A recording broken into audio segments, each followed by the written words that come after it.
বিয়ের দাওয়াত কিন্তু ঘরেই নিয়ে চলে আসলাম। আজকে তোমাদের সাথে শেয়ার করব যে আমাদের বাসায় কিসের আয়োজন চলছে, সেই সাথে বলবো ননদ আর ভাবি দুইজনেরই মন খারাপ থাকলে আমরা কোথায় চলে যাই। এন্ড হ্যালো, আসসালামু আলাইকুম everyone, this is Lamis and welcome to Lamis and Shovon's. আমার মার বাসা কিংবা শ্বশুর বাড়িতে কারো কিন্তু আসলে খুব শীঘ্র বিয়ে শাদী হচ্ছে না, কিন্তু আমার অনেক ইচ্ছে করছিল বিয়ের পোলাও রোস্ট এসব খেতে, কারণ বিয়ের এই খাবারগুলোতে না আলাদা একটা সুঘ্রাণ থাকে। তো সেজন্যই কিন্তু আমি আমার নিজের ইচ্ছাকে দমন করার জন্য লাবণীস কেটারিং থেকে একটা শাহী ডালা অর্ডার করে ফেলি। আমি কিন্তু শুধু শাহী ডালা অর্ডার করেই থেমে থাকি না, আমি বাসা সবার জন্য আরো অনেক কিছুই অর্ডার করেছি। সবই তোমাদের সাথে আস্তে আস্তে শেয়ার করতে থাকবো, তোমরা পুরো ব্লগটা দেখতে থাকো।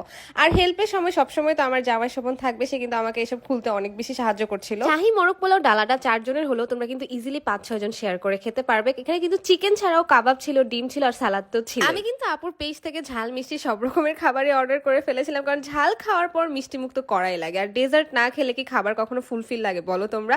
তো এই কথা চিন্তা করে আমি আপুর পেজ থেকে কিন্তু একটা পিঠাও অর্ডার করে ফেলি। এটা হচ্ছে পাকন, কিন্তু আমরা নর্মালি যেরকম পাকন পিঠা খাই এই পিঠাটা কিন্তু সেরকম ছিল না, এটা ছিল দুধে ভেজানো পাকন পিঠা। আর এটা এত মজা ছিল, এই যে আমি হচ্ছে এখন ভয়েস ওভার দিতে গিয়ে মনে হচ্ছে যে আবার অর্ডার করে ফেলি আপুর কাছ থেকে। পোলাও ছাড়া কিন্তু আমি একটা খিচুড়ির প্ল্যাটারও আপুর কাছ থেকে অর্ডার করি, এবং এই প্ল্যাটারটার নাম খুবই সুন্দর, এটা হচ্ছে মুড চেঞ্জ প্ল্যাটার। এবং এখানে কিন্তু খিচুড়ির সাথে বেগুন ভাজা ছিল, আর এই সুন্দর গিফট বক্সে কি ছিল সেটাই আমি এখন তোমাদের সাথে শেয়ার করছি। আর গিফট বক্স পেলে কিন্তু আসলে সবাই খুশি, মানে এক্সাইটেড হয়ে যায় যে ভিতরে কি আছে কি আছে। আমিও কিন্তু সেরকম হয়ে গিয়েছিলাম, আমি এটা কাটার জন্য অস্থির হয়ে গিয়েছিলাম। আমি হাফ কাটার পর শোভনকে দিয়েছি, প্লিজ তুমি আমাকে একটু খুলে দেখাও। খুলে দেখার পর যেটা হলো, আমি তো পুরাই অবাক হয়ে গিয়েছি। এখানে কিন্তু 8 থেকে 10 রকমের ভর্তা ছিল। এখানে কিন্তু চ্যাপা শুটকি, লইটা শুটকি, লাল মরিচের ভর্তা, সিম ভর্তা, ধনেপাতা ভর্তা, সব রকমের ভর্তা আসলে আপু পাঠিয়ে দিয়েছিল। এখানে কিন্তু এক রকমের আচারও ছিল, এই আচারটার নাম কাশ্মীরি কি আচার যেন, এটা সব থেকে বেশি মজার ছিল। মানে আমার কথা বলতে গেলে যে এখনো মনে হচ্ছে যে আবার কবে খাবো অর্ডার করে।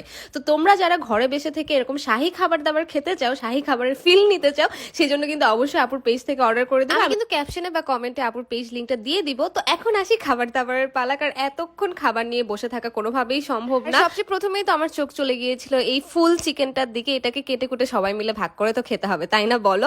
আর এই ক্ষেত্রে কিন্তু আমার শাশুড়ি আমাকে অনেক হেল্প করছিল, কারণ মা ছাড়া না আমি সুন্দরভাবে সবাইকে আসলে সার্ভ করতে পারছিলাম না। আর শোভন দেখো কি খুশি, মানে ও হচ্ছে পোলাও, মাংস, রিচ ফুড ওর এত বেশি পছন্দ, শুধু ওর দোষ দিয়ে লাভ নেই, রিচ ফুড কিন্তু আমারও অনেক বেশি পছন্দ। আসলে এই খাবার দাবার গুলো খুলে আমরা যখন টেবিলে নিয়ে বসেছিলাম, এত বেশি সুঘ্রাণ হচ্ছিল পুরো বাসার মধ্যে, মনে হচ্ছিল কখন খাবারগুলো খেয়ে শেষ করবো। আর ফ্যামিলি সবাই মিলে যখন আমরা একসাথে খেতে বসি, তখন কিন্তু খাবারের টেস্ট এমনিও বেড়ে যায়। আর আপুর হাতের রান্না মানে এক কথায় 100-তে 100। আর সবগুলো ভর্তা এত মজা ছিল, মানে পারফেক্ট ঝাল, পারফেক্ট লবণ, সবকিছু এত পারফেক্টলি আপু তৈরি করেছে। আমি কিন্তু এই জন্যই সব ভর্তা টর্তা যা বাকি ছিল সবকিছু পরদিন খাওয়ার জন্য আবার ফ্রিজে রেখে দিই। আপু কিন্তু আমার জন্য একটা পায়েসের মিনি বক্সও অর্ডার করেছিল, কিন্তু ডেলিভারি ম্যান সেটা ভুলে আমাকে আর দিতে পারেনি। তো যাই হোক, এই বাহানায় আপুর কাছ থেকে কিন্তু আবার খাবার অর্ডার করা যাবে, যাক ভালোই হলো। আর এই সুলতানি লাচ্ছির কথা আমি কি বলবো, এত মজা। যারা সুইট টুথ মানে যারা মিষ্টি খাবার দাবার পছন্দ করে তারা ডেফিনেটলি এটা ট্রাই করবে। তো খাবার দাবার শেষ করে আমি আর আমার ননদ কোথায় চলে গেলাম সেটাই এখন তোমাদের সাথে শেয়ার করছি। আমাদের একটু মন খারাপ ছিল, আর মন খারাপ থাকার কারণটা হচ্ছে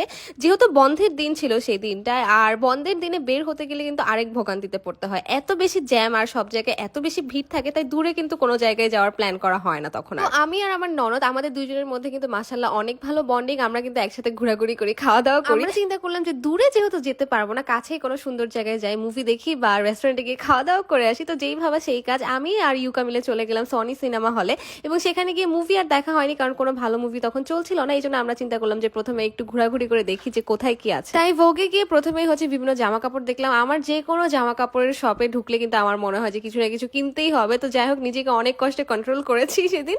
আর এরপরে ব্যাগের কালেকশন গুলো দেখলাম, আমার কাছে সবকিছু অনেক ভালো লাগছে। তো ঘোরাঘুরি শেষ করে মনে হলো যে একটু যদি আমার ননদকে ট্রিট না দেয়, আমার ছোট্ট ননদটা তো মন খারাপ করবে, এই জন্য ওকে নিয়ে খেতে চলে গেলাম। কিন্তু দুপুরে আমরা এত শাহী খাবার দাবার খেয়ে আমাদের পেটে একদমই জায়গা ছিল না। আমরা খুবই লাইট খাবার অর্ডার করেছি, মানে ড্রিঙ্কস অর্ডার করেছি।